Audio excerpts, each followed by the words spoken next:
পাহাড়ের কোলে একটি সুন্দর ছোট্ট গ্রাম রতনপুর। সেখানে সবাই মিলেমিশে একসাথে বসবাস করে। সেই গ্রামের একটি ছোট্ট ঘরে টুনি এবং টুনির মেয়ে টোনা বসবাস করত। টুনির খুব কষ্ট করে লোকের বাড়িতে কাজ করে জীবনযাপন করে এবং মেয়েকে আদর যত্নে লালন পালন করে। টুনির মেয়ে টুনির কাছে আবদার করে এবং বলে, মামা, আজ কাজ থেকে বাড়ি ফেরার পথে আমার জন্য চকলেট নিয়ে এসো, আমি খাবো। ঠিক আছে, সাবধানে থাকিস, ভালো করে পড়াশোনা করিস, দূরে কোথাও খেলতে যাস না, খেলতে হলে কাছে খেলিস।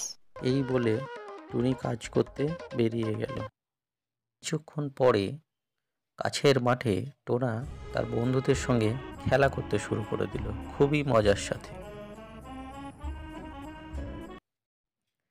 এদিকে টুনি লোকের বাড়ির কাজ শেষ করে আবার বাড়ির পথে রওনা হলো।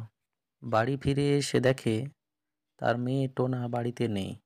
মেয়েকে না দেখতে পেয়ে সে এদিক ওদিক খুঁজতে লাগলো এবং বলল, মেয়েটা যে কোথায় যায় কে জানে। টোনা, টোনা, কোথায় গেলি রে? তারপর সে তার মেয়েকে না দেখতে পেয়ে বাইরে খুঁজতে বেরিয়ে গেল।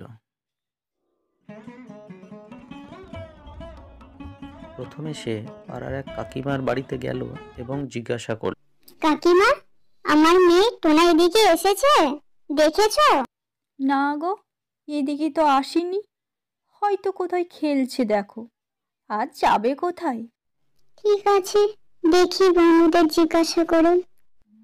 রাস্তায় মামুনি এবং প্রীতমের সঙ্গে দেখা হলো এবং টুনি জিজ্ঞাসা করলো, মামুনি, টোনাকে তোমরা কেউ দেখেছো? না গো মাসিমা, আমাদের সঙ্গে দেখা হয়নি, আমরা পড়তে গেছিলাম। এই বলে তারা চলে গেল। টুনি ও তার মেয়েকে আবার খুঁজতে লাগলো।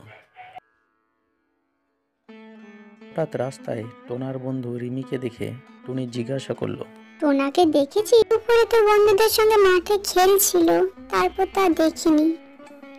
এই বলে সে চলে গেল।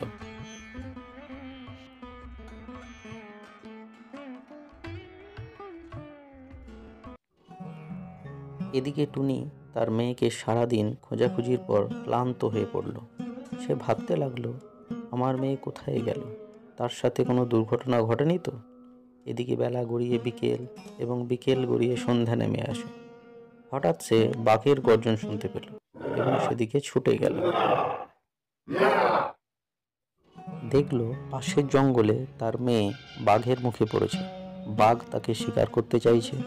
তখন টুনি তার দিকে এগিয়ে গিয়ে বলল, তুমি আমার বাচ্চাকে মেরো না, ছেড়ে দাও।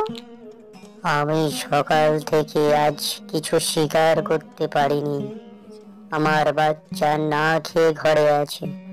শিকার তো আমি করবই যে কোনো মূল্যে, সেটা তুই অথবা তোর মেয়ে, সে যেই হোক না কেন। তাহলে তুমি আমাকে স্বীকার করো, আমার মেয়েকে ছেড়ে দাও।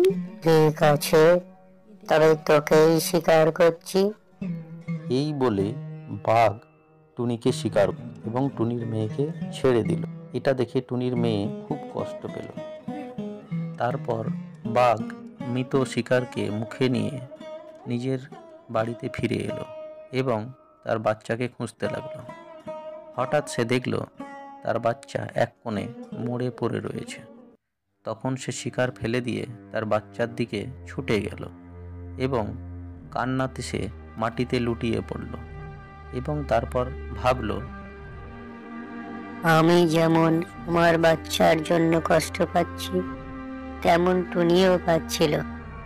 আমি টুনির বাচ্চার কথা ভাবিনি এবং আমি শুধু আমার বাচ্চার কথাই ভেবেছিলাম, তাই হয়তো ভগবান আমার সাথে এটা করলো।